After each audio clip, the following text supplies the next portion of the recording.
Ada 5 sesi yang akan saya sampaikan dan 5 kali kebaktian, 5 pelajaran berbeda. Bisa simak YouTube-nya nanti atau seharian Anda boleh di mall ini. Ya, nanti nggak muat ibadah yang kedua ya. Ya, apa sih visi itu? Saya tahun 90, istri saya 89 bergabung di sebuah gereja. Wah, visinya untuk memulihkan Pondok Daun. ICI berdiri juga ada visi tersendiri. Pasti namanya juga nggak berjauh berbeda dengan visinya untuk berdampak pada generasi. Kalau Anda masuk perusahaan yang established biasanya juga mereka punya visi. Demo Sakarian mendapat mimpi, penglihatan, dan itu ditangkap sebagai visi, lalu mendirikan full gospel. Jadi lembaga, gereja, semuanya punya visi. Apa itu visi? Tujuan jangka panjang yang akan dicapai, diraih dalam hidup ini. Kalau sudah menjadi kebijakan, namanya misi. Sudah jadi kegiatan, namanya program. Nah, kalau sekarang kita bicara visi sebagai orang percaya. Dari mana munculnya visi? Banyak banget, makanya butuh 5 kali ibadah, nanti tak ceritain aja salah satunya. Pagi ini salah 2-nya ya. Salah satunya lewat apa? Lewat mimpi. Daniel mendapat visi tentang akhir zaman, dia tulis, dikanonkan. Demikian juga Yohanes di Pulau Patmos. Petrus mendapat mimpi yang dia nggak tahu itu artinya apa. Tapi kejadian demi kejadian, oh maksudnya saya nangkep visi untuk pelayanan saya adalah melayani bukan hanya orang Yahudi. Abraham dikasih suruh ngelihat. Lihat itu bintang di langit, sebanyak itu nanti keturunanmu. Bisa juga menjadi visi, wah saya akan menjadi keluarga besar. Dan akhirnya punya anak 1. Ya, anaknya 1. Ya, mimpinya keluarga besar saudara ya. Anaknya berapa? 1. Ya, dapat 1 lagi sih Ismail. Sama Tuhan suruh sama istri pertamanya suruh ngusir ya, tinggal satu lagi gitu ya. Memang kadang visi itu berbeda dengan kenyataan. Kalau sesuai dengan kenyataan namanya bukan visi. Visi itu jauh ke depan. Jadi bukan sekarang. Kalau udah sekarang udah kenyataan namanya. Ya, jadi visi adalah hal yang jauh ke depan yang akan dicapai. Visi juga muncul dari firman Tuhan. Nah, saya kombinasi pagi ini cerita di Alkitab sebagai contoh atau sistematika, biar ada ceritanya. Lalu kesaksian saya adalah yang dari firman Tuhan. Firman Tuhan yang dari saya hanya saya sebut ada tertulis, tapi yang cerita contoh di Alkitab kita baca. Ya. Kita mulai dengan Kejadian pasal 37 ayat 5, 6, dan 7.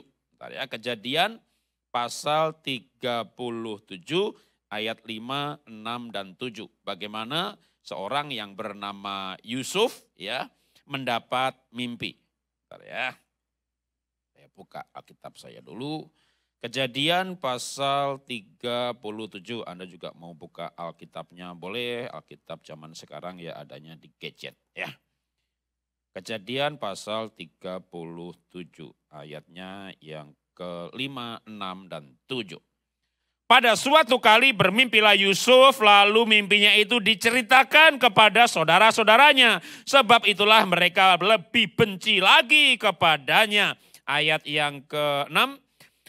Karena katanya kepada mereka, coba dengarkan mimpi yang kumimpikan ini. Tampak kita sedang di ladang mengikat berkas-berkas gandum. Lalu bangkitlah berkasku dan tegak berdiri. Kemudian datanglah berkas-berkas kamu sekalian mengelilingi dan sujud menyembah ke berkasku itu. Itu ya, kurang ajar ini. Ya, kakaknya bilang kurang ajar deh. Maksudnya apa tuh? Saya nyembah kamu jadi pemimpin kami. Begitu ya. Jadi kalau Anda dapat visi itu siap-siap ya. Kalau Anda punya visi ini, ceritain aja ke teman, ke orang tua, adik, kakak, bahkan mungkin gembala, anak buah, pemimpin gitu ya. Gimana komentar mereka? Wih, keren lo gitu. Wah, Anda bersyukur kalau mendapat komentar seperti itu. Wih, gue kagum sama kamu orangnya visioner. Aduh, Anda beruntung punya begitu. Ya. Tapi mungkin jangan kaget kalau komentarnya tuh, mimpi lu gitu, ngaca. Emangnya kamu bisa? Kamu mampu gitu ya. Jadi kadang kita mendapat visi itu bikin kita bingung. Kalau dari Tuhan kok gak didukung? Kalau dari Tuhan kok responnya begini? Mimpi, visi bisa diresponi macam-macam. Tapi waktu berjalan memang butuh waktu untuk peneguhan. Jarang orang itu dapat mimpi, dapat visi, dapat tujuan hidup itu sekali langsung yakin gitu, enggak. Bahkan bisa bertumbuh, makin banyak yang meneguhkan. Nah kalau saya, yang meneguhkan adalah firman, firman, firman, dan firman. Visi juga bisa muncul sebenarnya dari keadaan. Ya, saya ceritakan aja ya. Nehemia mendengar, oh Yerusalem, tembok-temboknya terbakar. Muncul belas kasihan, saya mau bangun Yerusalem. Dari keadaan muncul.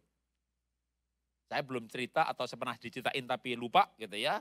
Mungkin Pastor Henny dan Pastor Jojo ngelihat generasi ini, keadaannya, aduh, saya memberikan dampak pada generasi ini. Itu adalah visi yang muncul dari keadaan. Atau dari keadaan yang terpaksa. Kalau saya sebenarnya jujur dari keadaan terpaksa untuk satu visi yang saya mau ceritakan, yaitu visi pelayanan anak. Saya 82 bertobat jadi guru sekolah minggu. Kira-kira ada 6 tahun, tahun 98, 82, tahun 90 menikah, pindah ke Jakarta. Selama 82 sampai 90, 8 tahun jadi ketua persekutuan di kampus. Ya singkatnya gitu ya, terakhirnya sebelum pindah ke Jakarta. 3-4 tahun jadi ketua Bogor Presenter. Ada 17 pos PI, sekali kebaktian, bisa 1.500 orang. Tahun 85-86 Bogor Presenter terbesar di Indonesia. Jakarta 600-an, Surabaya 1000-an, kita 1.500, tapi kolektornya terkecil. Karena Bogor Presenter isinya para mahasiswa dan pemuda. Beda di Jakarta, Pak Alex Ciranata, almarhum, para pengusaha. Pak Arifin, Pak Niko, Pak Alex, itu dulu orang-orang presenter. Yang saya mau ceritakan adalah, dengan pengalaman sebagai ketua persekutuan di kampus, ketua persekutuan Bogor Presenter, masuk ke Jakarta, bergabung di sebuah gereja, saya menginginkan bergabung dan dikasih jabatan. Apa dong? Sesuai dengan kapasitas dan pengalaman. Gitu ya. Ya ketua pemuda kayak gitu ya. Ujian penyembahan kayak gitu kan. Udah mimpin presenter. Misi kayak udah terbukti nih bisa buka 17 pos PI. Dan waktu saya bergabung ketemu gembalanya dikasih tahu kamu melayani ya. Bantu saya ya. Oh iya Pak. Jadi guru sekolah minggu. Ya, guru sekolah minggu. Ya gerejanya waktu itu baru 1 cabang di Karsa Pemuda. Jemaatnya 400, sekolah minggunya ya 20 orang lah. Gitu. Ya elah, saya ngajar apa? Batita. Tahu Batita? Di bawah 3 tahun. Ngajar mahasiswa itu enak, saudara. Amin, amin, bu, semangat. Tepuk tangan, bah. Ngajar Batita, amin. Ada. Mau nanya. Bukan, mau pipis. Ya, kita ngantar ke toilet, kita balik, kelasnya udah bubar. Karena gerejanya bukan di gedung gereja, ada kelas-kelasnya.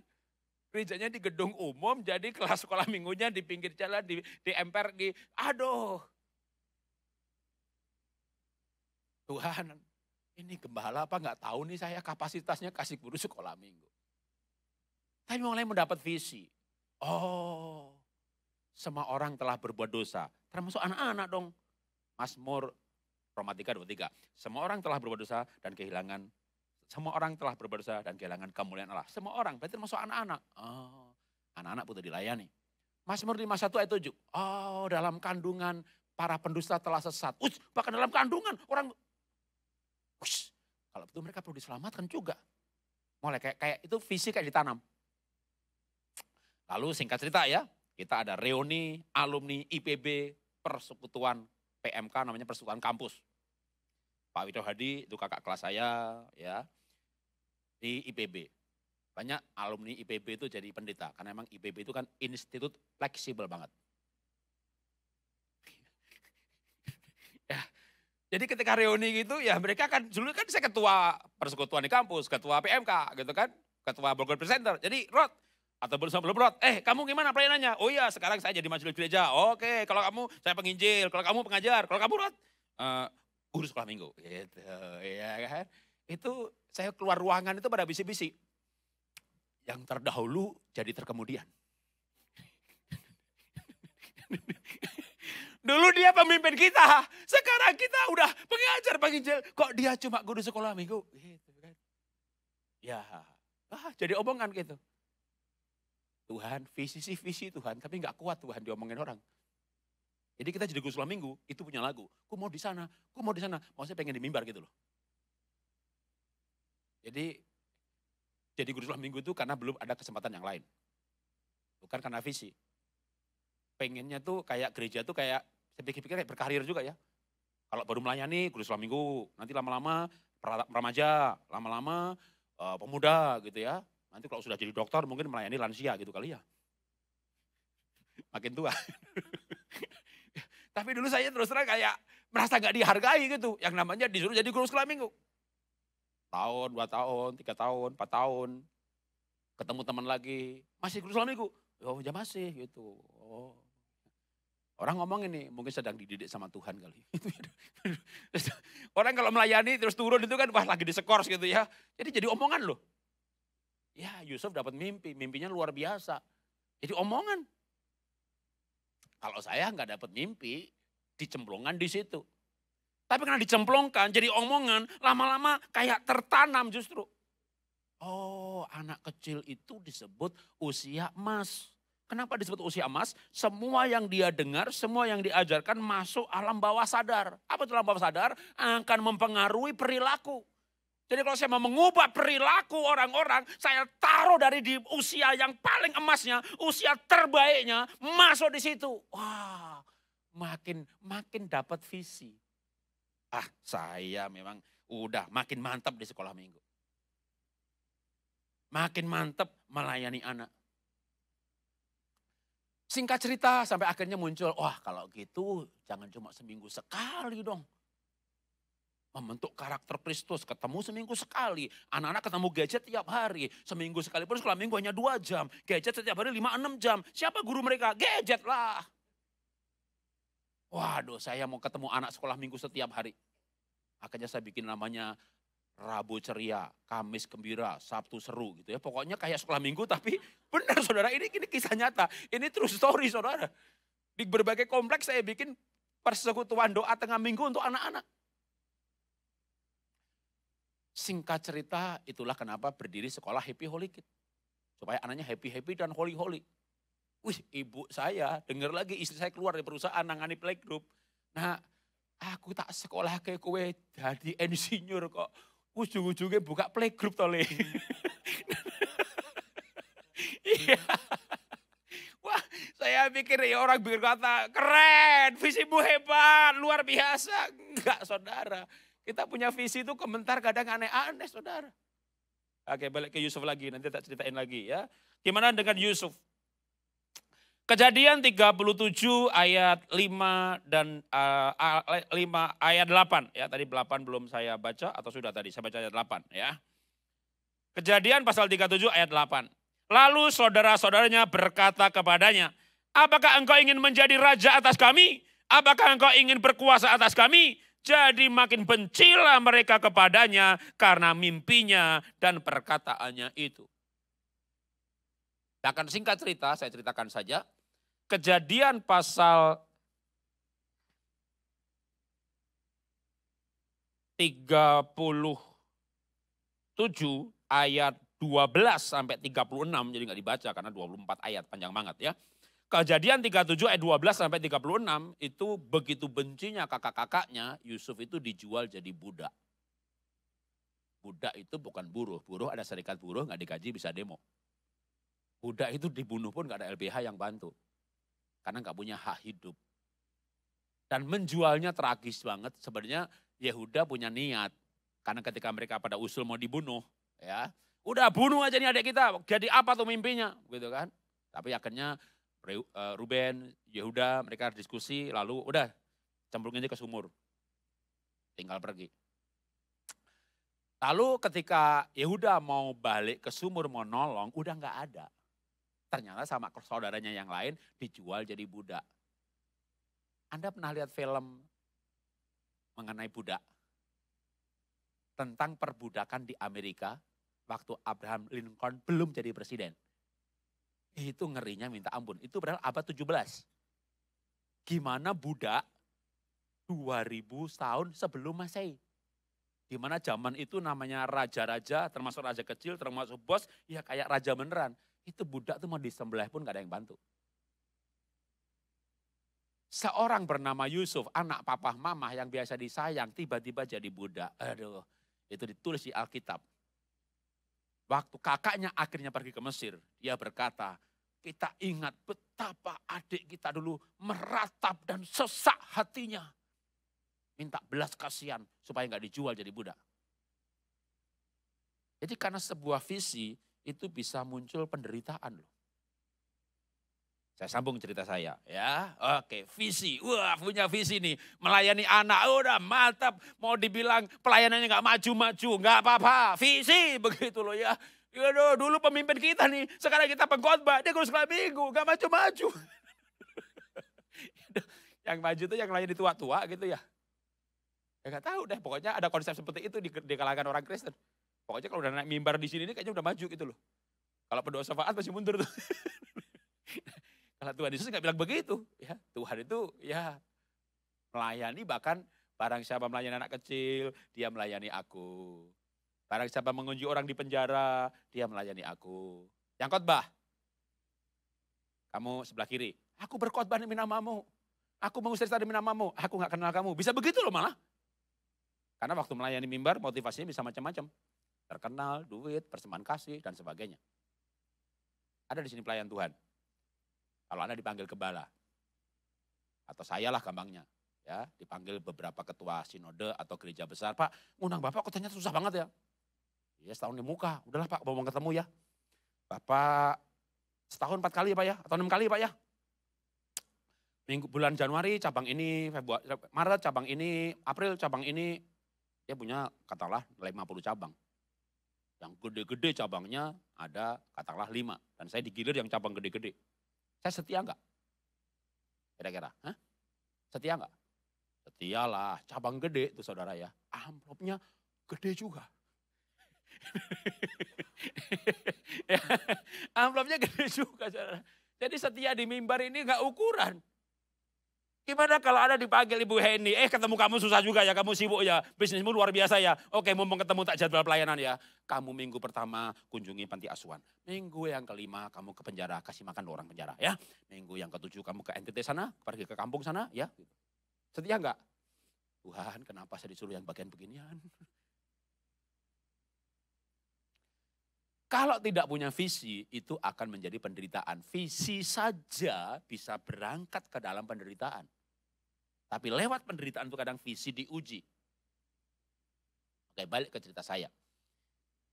Ketika saya punya visi mengenai pelayanan anak, jadi guru sekolah minggu, merasa kurang, akhirnya bikin sekolah Happy Holy Kid. Awalnya didukung, sehingga buka 1, 2, 3, 8. Singkat cerita, ya namanya sekolah. Sekolah pelayanan, sekolah Kristen, ya rugi lah tiap bulan. Gereja melihat 8 cabang ke sekolah kok rugi, nggak mau nombokin.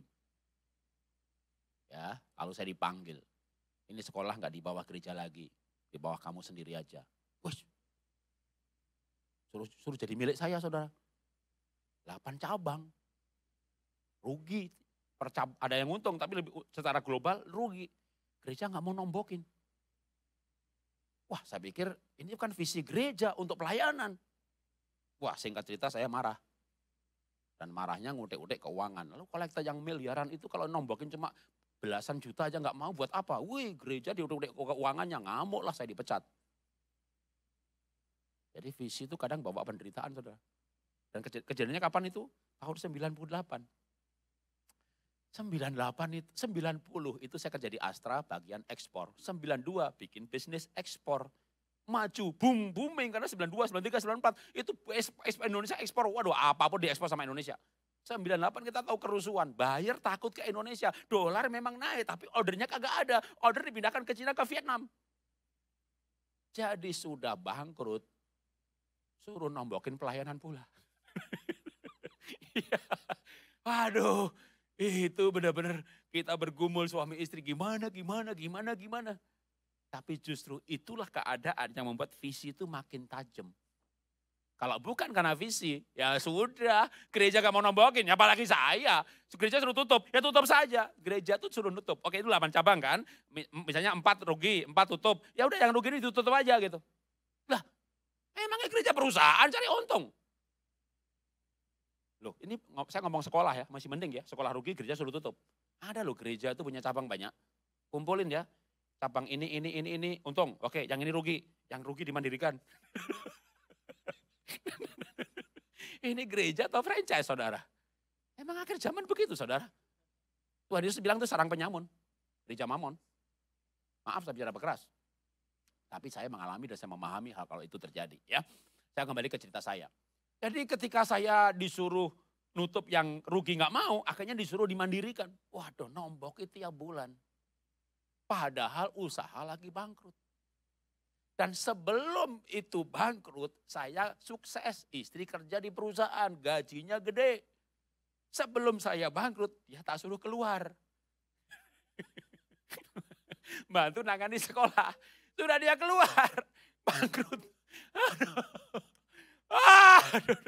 Tuhan itu kadang-kadang lucu, saudara. Dia sering ajak saya bercanda, saudara. Oke, kita lanjutkan dulu Yusufnya. Nanti balik ke cerita saya, saudara ya. Ini Yusuf juga belum selesai ceritanya. Jadi dia dijual sebagai budak. Lalu kemana dia jadi budak? Ya dibawa ternyata ke Mesir. Itu kalau dalam film mengenai Prince of Egypt itu waktu dia dijual jadi budak. Diikat tangannya, lalu majikannya naik onta. Dia dari belakang ngikuti. Bisa terbayang tuh visi apa lagi tuh. Visi kakaknya nyembah. Anda punya impian, Anda punya cita-cita. Bangun gereja gede. Bangun perusahaan besar, bangun bisnis besar. Apa? Saya nggak tahu ada impian Anda. Sering ya, impian tuh kayak kandas ya. Gimana? Budak. Mau ngerintis karir, budak itu paling bawah. Pada zaman dulu, nggak punya hak hidup. Kalau nggak ada yang nebus, yang beli, siapa yang mau beli budak? Ada juga, tapi dibeli budak jadi milik yang orang lain lagi, budak lagi. Kecuali ada orang yang, kamu tak beli ya, dah, kamu orang merdeka sekarang begitu. Siapa yang mau begitu? Itu kayak dihempaskan dari impian. Bam! Paling bawah. Itu yang dialami oleh Yusuf. Singkat cerita, agak beruntung dia. Jadi budak di rumahnya Potifar.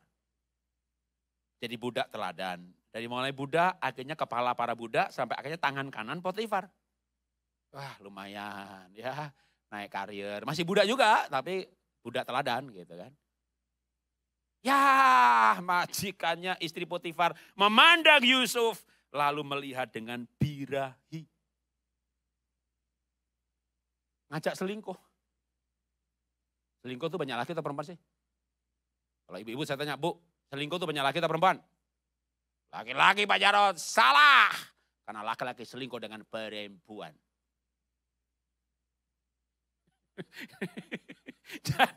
jadi sama lah.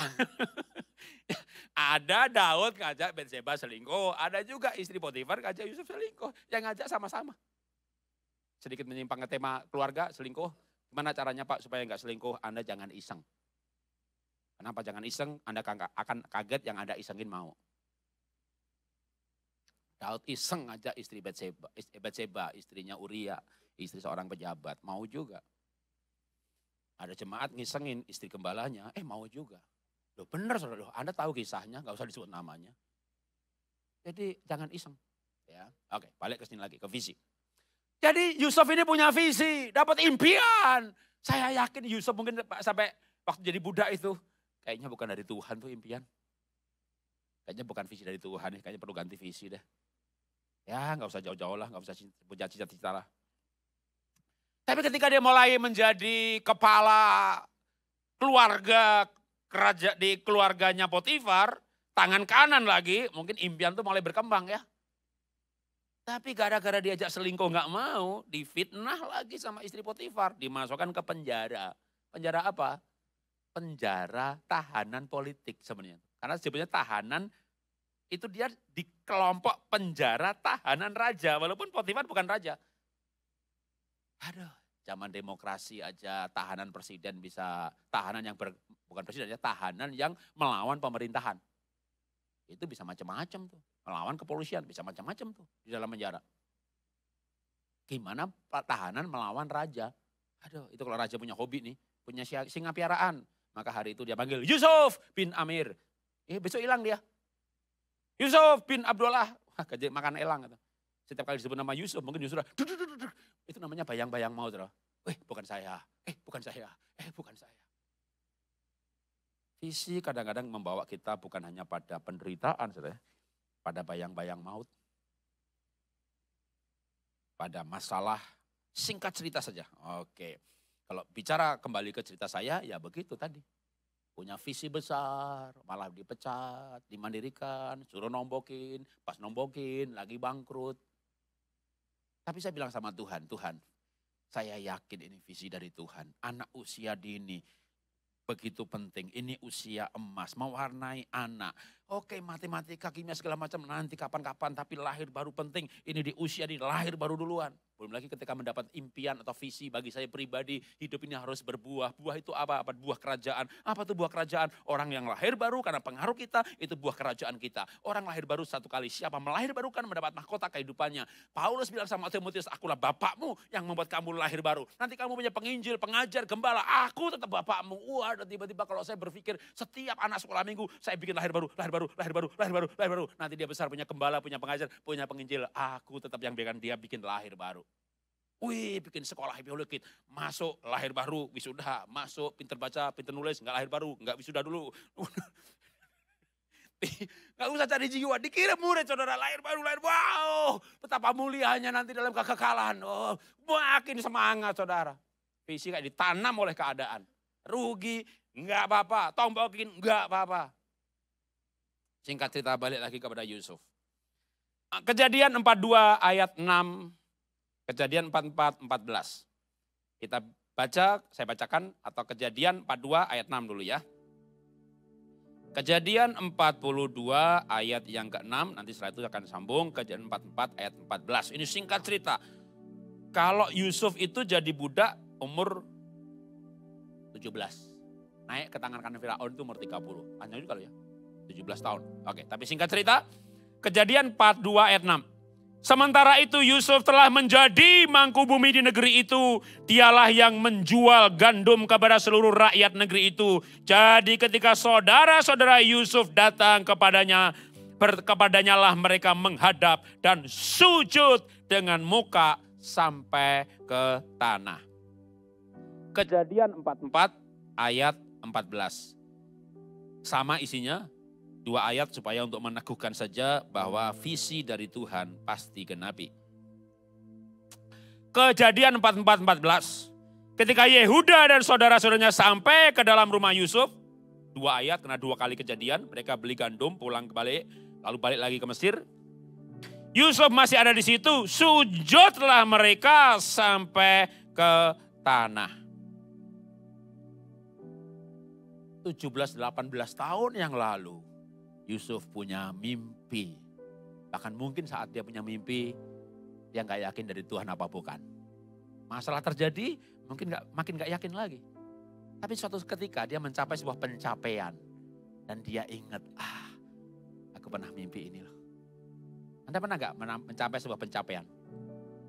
Keluar negeri, berhasil, sukses, dapat penghargaan, punya saldo banyak. Terus tiba-tiba aku kayak pernah ngalamin ini ya. Ada juga yang mengatakan itu dejavu Pak gitu. Itu apa ini Pak. Tapi bagi saya kadang kita memang pernah diberi mimpi sama Tuhan.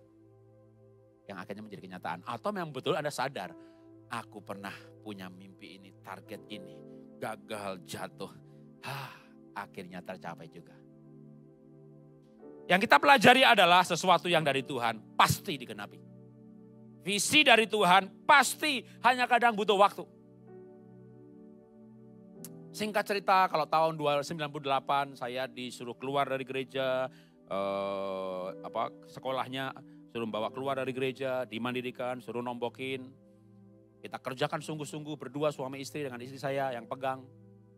Berkembang lagi jadi 5, 6, 7, 8, 10 cabang, 12 cabang. 3 tahun setelah kita ambil alih, walaupun harus nombokin, kita bisa franchise kan. Singkat cerita hari ini kita punya franchise sekolah Hipeolik itu di Indonesia ada 66 cabang. Murah sih, bukan bisnis. Kalau franchise restoran mungkin satu kali ngambil franchise fee kan untuk joining fee-nya aja bisa 500 juta. Kita hanya 10 juta. All in setahun sekali. Enggak ada lagi persen-persenan. Kecil banget Pak. Ya 10 juta kalau nanti 200 cabang bolehlah. Ya, sekarang baru 66. Ya tapi 66 juga udah lumayan kan. Ini singkat cerita belum lalu 6, waktu itu kalau nggak salah 40 atau 50 gitu lah. Saya ketemu gereja gitu. Wih sekarang maju ya, boleh gitu ya. Wih begini gitu ya. Wah mau nggak di bawah gereja lagi? Ya nggak mau lah.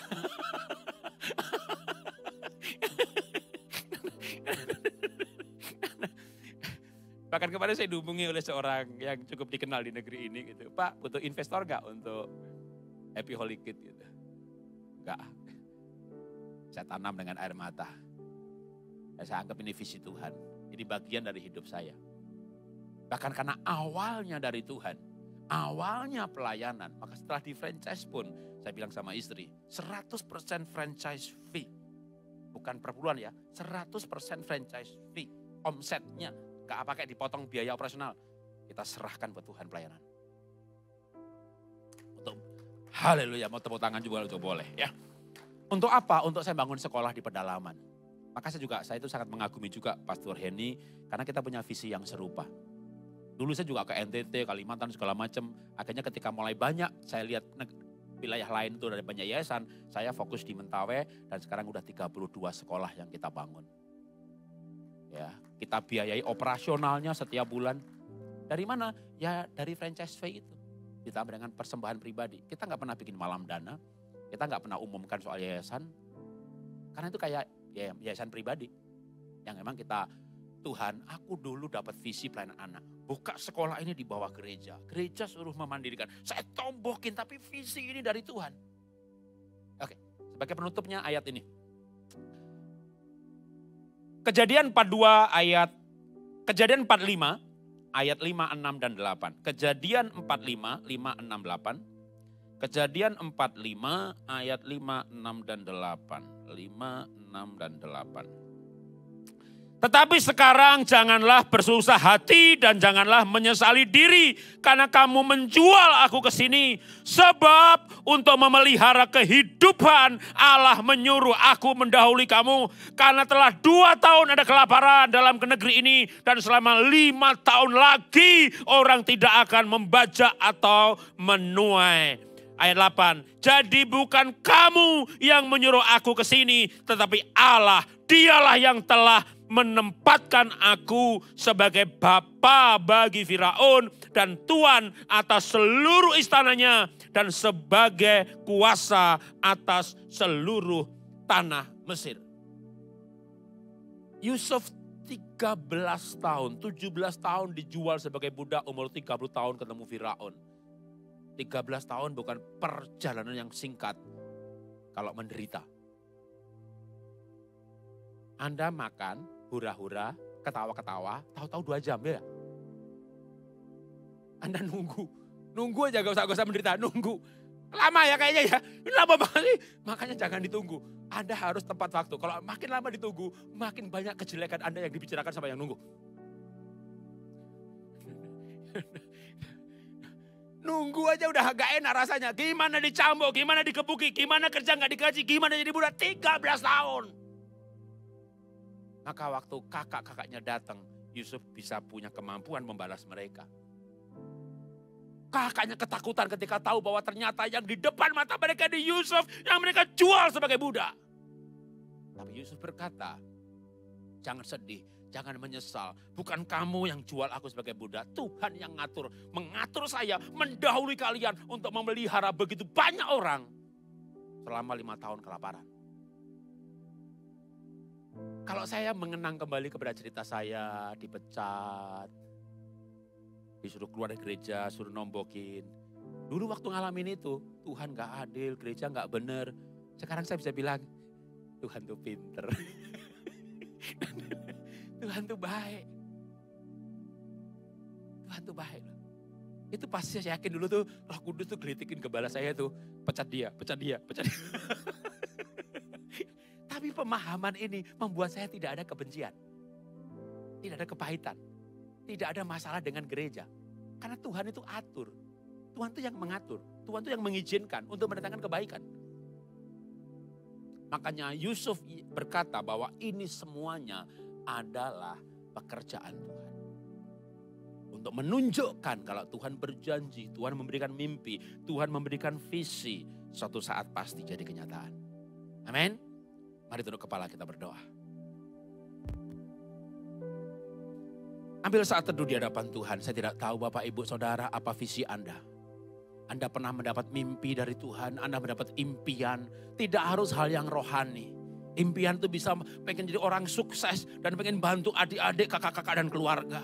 Anda punya impian untuk punya usaha, untuk masa tua sebagai orang yang diberkati dan tidak minta-minta. Atau Anda memang punya impian, visi yang ilahi untuk berdampak, untuk melayani bagi Tuhan. Tapi kejadian saat ini yang terjadi sebaliknya, engkau disingkirkan, engkau difitnah, engkau gagal, engkau rugi, engkau bangkrut. Yusuf dihempaskan sampai titik yang terbawah seorang budak. Jauh berbeda dengan impian yang disembah kakak-kakaknya. Naik sedikit dihempaskan lagi ke dalam penjara yang mayoritas orang masuk ke dalamnya dan tidak pernah keluar hidup-hidup. Karena tahanan raja. Di mana pada zaman itu raja adalah seperti dewa. Melawan raja adalah mati. Hanya nunggu giliran saja raja punya ide gimana cara membunuhnya. Pada zaman dulu ada banyak raja-raja punya hobi, punya piaraan binatang buas. Bahkan pada zaman gereja mula-mula saja, para murid Yesus dilemparkan ke dalam singa untuk jadi makanan binatang buas. Itu budaya saat itu.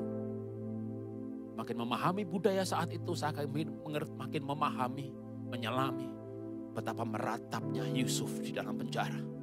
Betapa hancur masa depannya. Tapi saya mau mengajarkan hari ini, saya tidak peduli seberapa hancur keadaanmu. Yang jauh dari impianmu. Kita punya Tuhan yang luar biasa. Tuhan yang berjanji dan dia akan menggenapi. Tuhan yang berjanji memberkati engkau, memakai engkau, maka dia akan membuktikannya. Bagian kita adalah tetap percaya apapun yang terjadi. Bagian kita tetap berharap apapun yang terjadi. Dan saya berdoa dalam nama Tuhan Yesus, tahun ini biar menjadi tahun penggenapan janjimu. Tahun ini menjadi tahun pengharapan atas janjimu. Tahun ini tahun di mana engkau akan di awal tahun ini mendapat sebuah visi, diperkuat visi, yang belum punya mendapat visi yang dari Tuhan. Dan engkau akan dibuat berkobar karena hal itu. Terima kasih Tuhan, kami sudah belajar firman-Mu. Ajari kami mengerti dan menangkap visi dari Tuhan. Memasuki tahun baru ini Tuhan, tuntun kami, berikan kami sebuah tujuan, sebuah target yang kami yakini adalah sebuah panggilan Tuhan. Dalam nama Tuhan Yesus kami sudah belajar. Haleluya. Amin. Tuhan berkati.